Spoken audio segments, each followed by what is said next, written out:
I've been thinking of how to start this channel with regular content, and I finally figured it out. It's talking about fullbacks.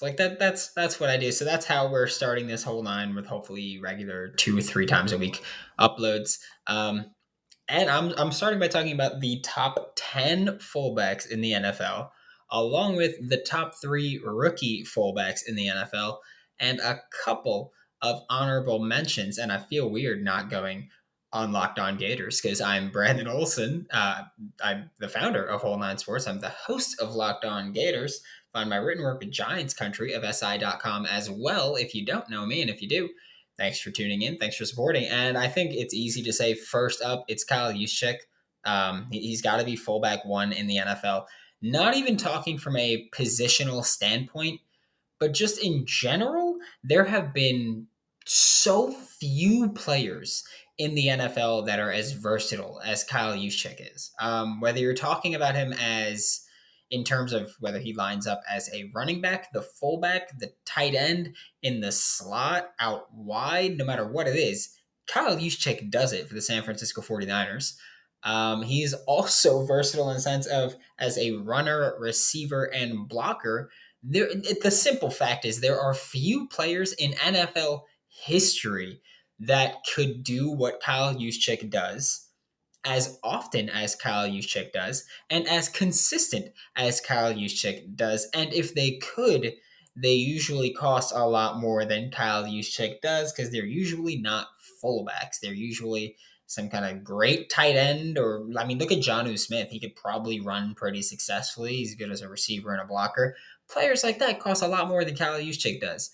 The second best tight end in the NFL, Patrick Ricard. And I know that I just talked about versatility, but Patrick Ricard is that dude as well. But he is a different breed of versatile because, yeah, Kyle Juszczyk, he plays running back, fullback, tight end, slot, out wide.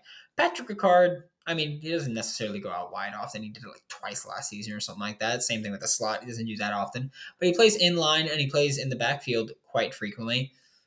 But like I said, he's a different breed of versatile because you know how Shohei Ohtani in the MLB with the Angels is a great pitcher and a great hitter? Patrick Ricard in his career has played significant snaps as a fullback, a tight end, and a defensive lineman. Let that sink in that there's a guy who is capable of playing as a fullback and a defensive lineman and being pretty solid as a defensive lineman as well as being a phenomenal fullback. He hasn't really done it in the past 2 years just because he is so important in this Ravens run heavy, power heavy offense. But I mean, the man's a fullback that had a sack in 2019, by the way. He's capable of producing as a defensive lineman, and he's also, I think, without a doubt, the best blocking fullback in the NFL because you're not just talking about someone who can just lead block. He can straight up mow people down no matter what you're asking him to do. So I think Patrick Ricard is someone who's the second best fullback in the NFL. And here it kind of there's a drop, like it's like the top 2 fullbacks, and there's a bit of a drop. And this is that second tier. The next 3 players, we'll say, are in that second tier of NFL fullbacks. And first up is CJ Ham. I think he's the third best fullback in the league. The Minnesota Vikings go 21 personnel, which is 2 running backs, 1 tight end, 2 receivers, more than the huge majority of NFL teams, and for good reason. Because you've got CJ Ham. He's one of the best fullbacks in the NFL. Ham's been the lead blocker for one of the most consistently productive rushing attacks in the NFL, leading Dalvin Cook when he's healthy. Other than that, it's Alexander Madison, Kenny. I don't know how to pronounce his last name, but Iowa State super fast, and I don't want to butcher his last name. And on 117 career pass blocking reps, CJ Ham allowed 1 sack in 5 years. He's not super involved as a runner receiver type. He's done a solid job when his number's called, but he's just such a good blocker and such an important part of this offense where I feel like you can't overlook CJ Ham. And next up is my personal favorite fullback in the NFL, Reggie Gilliam. If you can't tell, got Toledo up here, got Toledo over here, and Reggie Gilliam went to Toledo. His usage has been very inconsistent, not even from a year to year basis, but just week to week. Last year he played 4 snaps one week, played 22 snaps the next week. He's fullback tight end hype. He's not very involved as a runner, not even very involved as a receiver. But I think he'll be a bit more involved in the Bills offense with a new offensive coordinator with Brian Dable going to the Giants, Ken Dorsey's taking over, a new contract extension that he signed last week. It's just what I think will happen. I mean, yes, he's more of a blocker than a runner or receiver, but I mean, his nickname is Reg the Sledge for a very good reason. Either way, he's a special teams ace in college. He had, I believe, it was 6 blocked punts or blocked kicks in his career. Like, he provides special teams values. He's a Swiss Army knife type. That won't be the last time you hear me say that word, I'm sure, during this video. But Reggie Gilliam, for me, the 4th best fullback in the NFL. But he's at second tier. And the last player in this tier, number 5, who's right below with Reggie Gilliam. I mean, you can even call him 4A and 4B. But Jacob Johnson. The work that he does certainly ain't sexy. I mean, unless you like running the ball, and then yes, what he does is fantastic. But he gets the job done in just, and then some, I'll say. He's a hammer from the fullback position for the Patriots. I hate that I just called him a hammer and not Reggie, and Reggie is literally Reg the Sledge. But that maybe goes as far as talking about how good Johnson is, because I mean, he in this Patriots offense, which for a while was one of the teams that used fullbacks more than anybody else. He's following his former offensive coordinator, Josh McDaniels, to the Raiders from the Patriots to hopefully take on that same role, maybe be a little bit more involved in the offense. Consistency is the name of the game with Johnson. Like, he has consistently for years gotten it done. And I mean, he is one of the most underappreciated fullbacks. But again, I mean, really, they're all underappreciated. But as a blocking type, especially, easy to go underappreciated. Alec Ingold is the 6th fullback here. And these actually next 3, I'll say, are tier 3, and then the final 2 are tier their own. But Alec Ingold is the next person that we're talking about. Dealt with injury last year, but even dating back to his days at Wisconsin, like, Alec Ingold was someone that even the NFL draft community was like, this kid's going to get drafted as a fullback. Like, he's that good. Like, he seemed destined to be a great NFL fullback, and he's still improving. But with Mike McDaniel coming from San Francisco to Miami and taking Alec Ingold to Miami from Vegas, I think that, or not even that I think, but I wouldn't be shocked if Alec Ingold by this time next year was working his way into that Kyle Juszczyk conversation in terms of versatility. Maybe not talent-wise. Juszczyk is just a freak of a fullback. But I think Alec Ingold could be working himself into that conversation of versatility as a runner, receiver, blocker that lines up everywhere, does everything.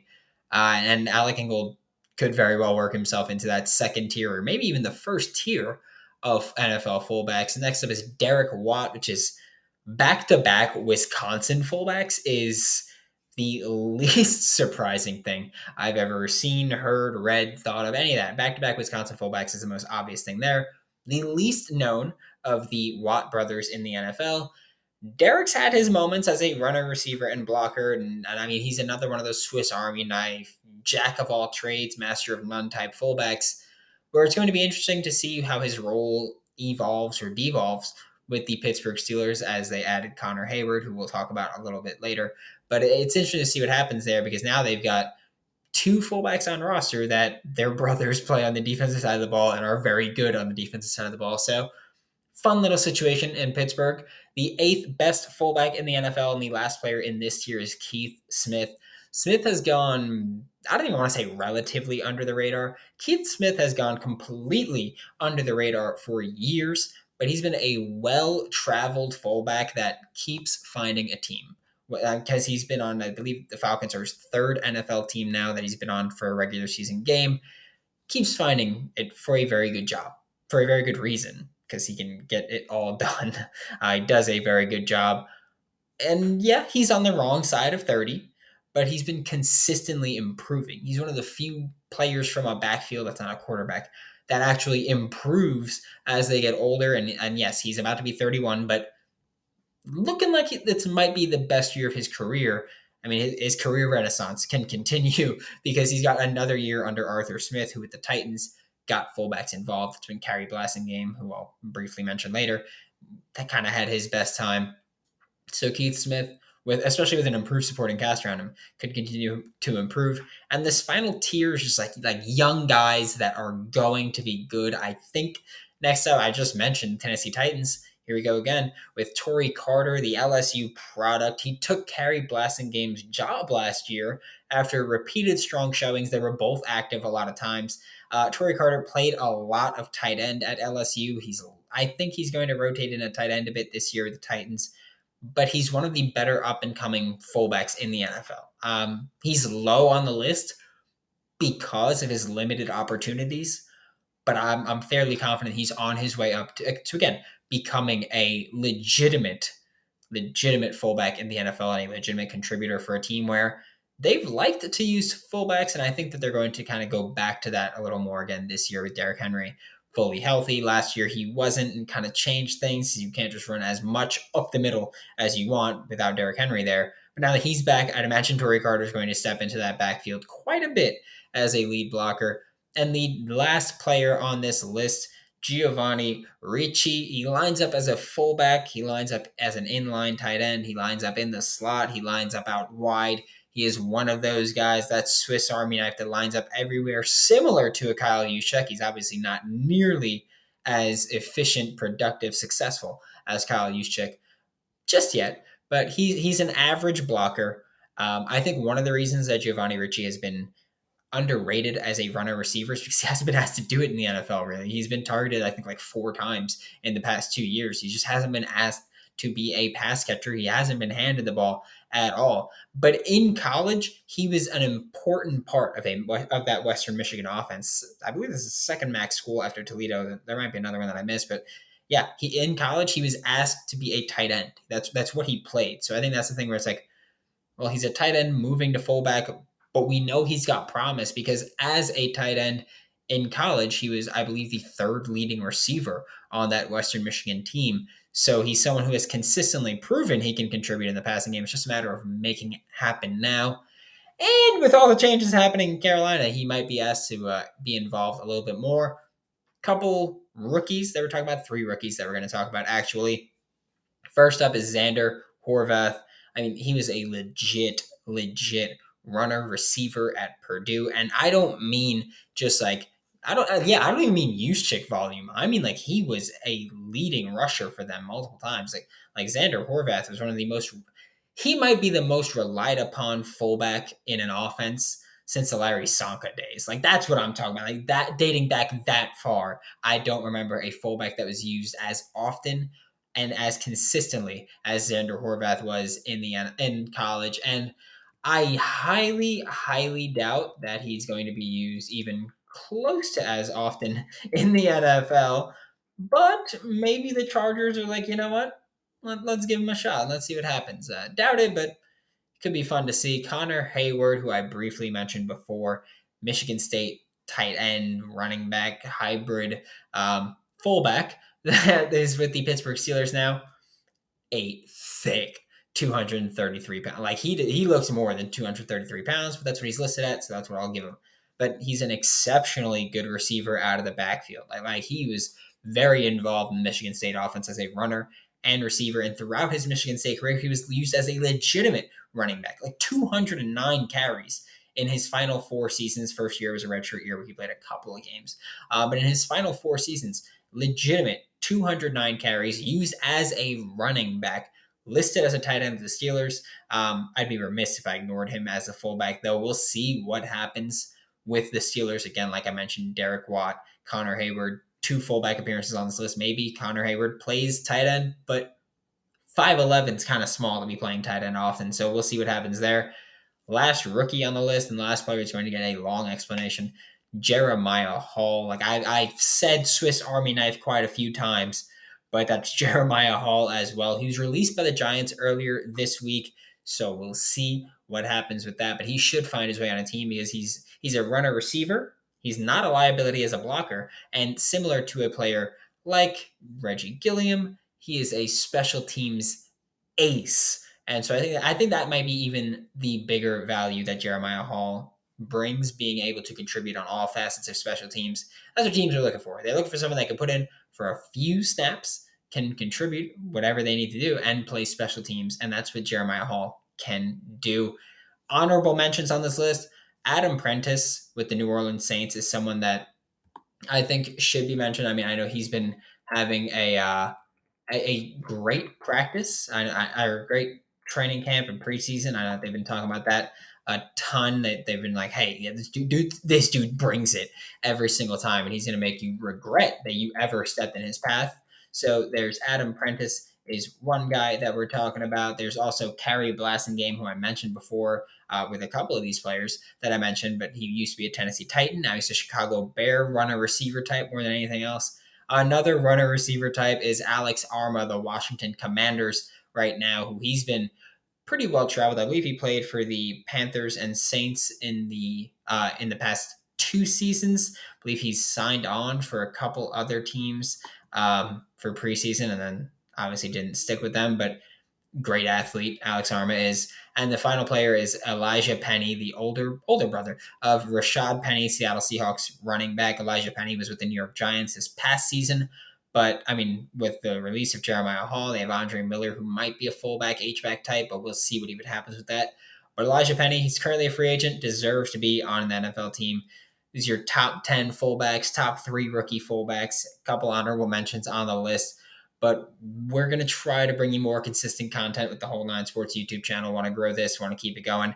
Going to be some crosswork with the written work and this, and Locked On Gators is another place you can find me. I am Brandon Wilson. Twitter is WNS_Brandon. And written work also at GiantsCountryofSI.com. And I'll see you all later this week or next week. We'll see. We'll see what happens with it. But the plan and the goal is to get more consistent content on the Whole Nine Sports YouTube channel.